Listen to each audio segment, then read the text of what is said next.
Okay, so let me get you guys the link to the Now, hi admin Debbie. training As much as slash I want to listen, handbook. I'm way too busy tight now. I'll listen to the audio later tonight. Yeah, Bird, that's fine. If you're at work or something, please just do this later. We're not going to force you to attend this. We'll Okay. move to Counter-Strike. The link in the channel is the link to the Google Docs for this thing. Um, and so what we're going to do is we're going to go through this entire thing. It's a lot of slides, it's a lot of material to cover, but this is not just a PowerPoint presentation that's going to be quick and dirty. This is also going to be your reference material for now and for forever if you ever have any questions on what to do as an admin. So tonight we're going to be talking about Minecraft, Mumble, and Battlefield 3, and then when we get to Battlefield 3, we'll break it out into subsections like Procon, in-game admin. We'll talk about ban criteria, etc. So first up, we're going to have John, who's amwdrizz. He's going to present the Minecraft OP/admin stuff real quick. So John. Alright, so first up, we're going to just touch on some overview terms, definitions. Oh god, why is this? Stop. There we go. OEC89 moved to other. Sorry about that. So just going over the terms and conditions, you'll see all that other fun stuff. So continuing on, server info, I just want to make sure everyone's aware of the two servers that we are running. The modded server and the craft bucket server. You'll be using the same URL to connect with. That's mcserver.0xfe.org. The difference is the port number. To connect to the modded server, please connect using the default port. To connect to the craft bucket server, please use 25566. And the launchers Hold are... on one sec. Jason, did you record the other night? I did not record it, but I'm recording this right now. Okay, I didn't see the little record symbol next to your name anymore. No, I'm streaming it on Twitch. Go ahead. Alright, so the two launchers are the FTB launcher that we use along with the vanilla launcher, and that coincides with each server that you'll be connecting with. The first major issue that as Minecraft admin that you'll be encountering is griefing. It happens far too often. Typically you'll see griefing come from trolling or revenge. Those are not the only two things that are limited to it. It can be a bit of everything. To spot griefing, you'll see extreme world damage, complex projects that take days or weeks to work on can be destroyed, deployments of nukes, which are for the modded server, TNT, or other world-altering devices. Especially in a trap form, that's the easiest way to see any type of griefing. Repairing the damage, depending on the affected player, and if you as an admin trust him not to use creative mode for personal gains other than restoring his area, or her area I should say, you can set the player to game mode 1. On the Craft Bucket server, you can use World Edit to repair the land very quickly. Then as the last option, you can roll the world back. SSH access is required, and we will cover that in a few more slides. So the next slide up is just a simple, easy image of what the land looked before and what the land looked like after a nuke detonated. Nukes are specific to the modded server only, and this is just to give you an idea of the type of damage you can expect. Coming into the commands up for next, you have a couple of basic commands. I'm just going to touch on the really important ones that I foresee a lot of admins using. Teleport, op, kick, and ban, along with the game mode command. So first up, we're dealing with teleport. The syntax is /TP, player to teleport, then the target player, or /TP, player to teleport, and the XYZ coordinates you want to send the player to. The acceptable uses for this right now are bringing a player to you for demonstration of tech, or for a learning situation where a player is questioning how do they do certain things. It would be understandable to bring the player to you for you to do the instruction with and then send them back. I personally would not want to see people using teleport to get themselves back and forth between spawn point and their base after they've died. There's a lot of very specific requirements. The biggest one will be dealing with stuck players. That will be the second most biggest time you'll use teleport, is if the player is stuck in a block, they keep respawning in said block. Next up, op, deop, /op player, that makes a player an op. Deop player, that deops a player, removes them from the admin level. And yes, you can deop yourself. Kick is /kick player reason. And you always want to make sure you specify a reason for the kick, although you can just issue kick player. Continuing on, we have bans and game mode and help. So bans is /ban player and reason. Bans are not timed, they're not auto-revoked at any method of form. So once you institute a ban, it is permanent until the server has been reset entirely, meaning it's been reinstalled.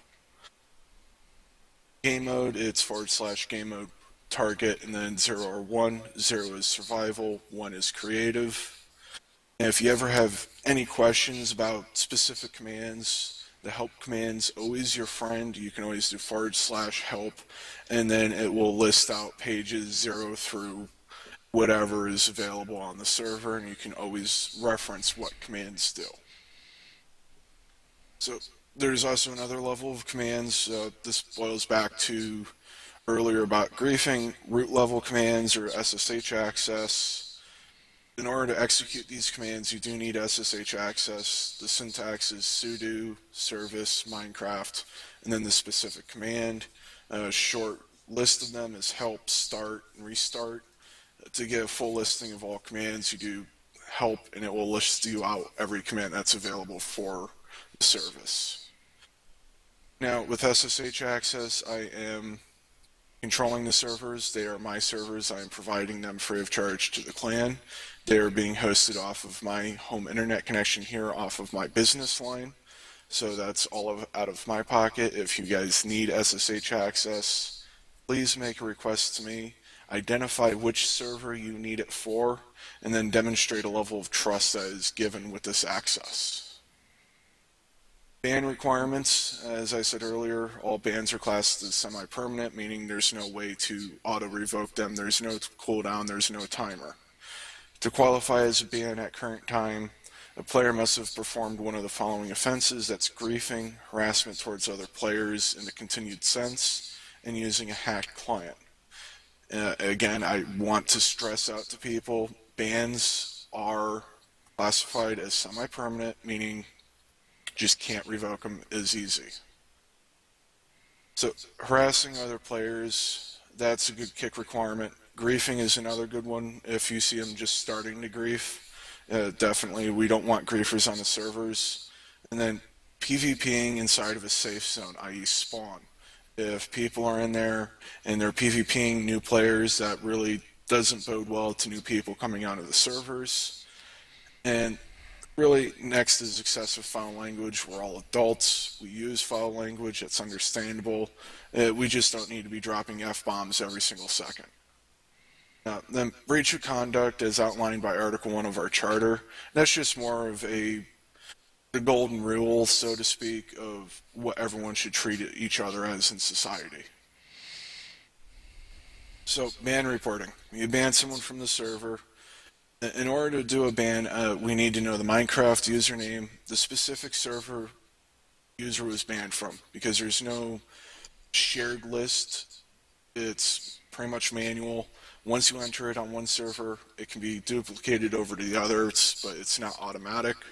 The reason of the offense that you're banning the user for, date and time that this occurred. And this is really critical. I cannot stress it enough, because the next aspect that really plays into it is when the verification comes up and we need to review the server logs. And then if it's a chat-related issue, we need a screenshot of the chat log. This way we can cross-verify it. And then finally, we want to use the MC ban profile. While it's not a golden rule, it does encompass and show to us what a player is capable of, because a lot of Craft Bucket servers use it. even though we will not be using them directly. It will give us a reputation of each player and if they've been banned on other servers and what type of ban they've been on. So it does give us an indication of their past history as long as they have played on a Craft Bucket server. A little bit about MC bans. Like I said earlier, it's a widely used Craft Bucket ban management plugin. We don't run it on our servers, but it does run on multiple servers. And as I said, it uses a reputation system to determine if the player should be banned or not. And only servers that are protected by MC bans will gain that feature above. But while it's not all-inclusive, it does show us a good amount of a player's past history so we can make proper judgment calls on a case-by-case basis. Pretty much to get a user's profile, you go to the link mcbans.com. On the bottom right-hand page, that corner of that page, you'll see a little text box. And then you just type in the Minecraft username that you're searching for and hit enter on your keyboard, and it will take you to their profile. If you see something there, it's a good indicator of what to look for. Pretty much the URL that took you there is what we're looking for in the link. Now, I want to make sure this is stressed. When you ban someone in Minecraft, unless if the server has been reset completely, bans are not revoked unless if they're manually done. Should as the number of bans go up, we may start cutting back on a verification process, but right now all bans that are submitted due to that nature will be verified against server logs, as everything is logged in Minecraft. When you connect, what you connect with, what mods that the client is reporting, all of that is available and can be cross-verified. Now, the future for Minecraft is I'm considering in creating an admin panel that will make all ops and admins' lives considerably easier on managing bans, kicks, and having access to the server logs, all of that other fun stuff. While not admin created, we do want to get in and create a spawn zone. And then once we get to that point, we'll start looking at advertising on multiple sites like Reddit or Minecraft forums. Any questions? Negative. Thanks so much. I just wanted to add that this is important that everybody goes through this, because as we grow and expand and get new players in the Minecraft servers, we'll often be the point of contact for somebody who's having trouble with another player or somebody who needs help in some way. So if somebody comes into our Mumble server and they say, hey, I need you to take a look at this guy, I think he's griefed my house, you guys have to be able to know how to handle that, or at the very least who to get in touch with in order to get that problem solved. Having somebody come in and saying, I need help, and having us tell him, oh, sorry, not my area of expertise, is not going to be acceptable. You need to be able to pass it up the chain, so to speak. So thanks everybody for listening to the Minecraft.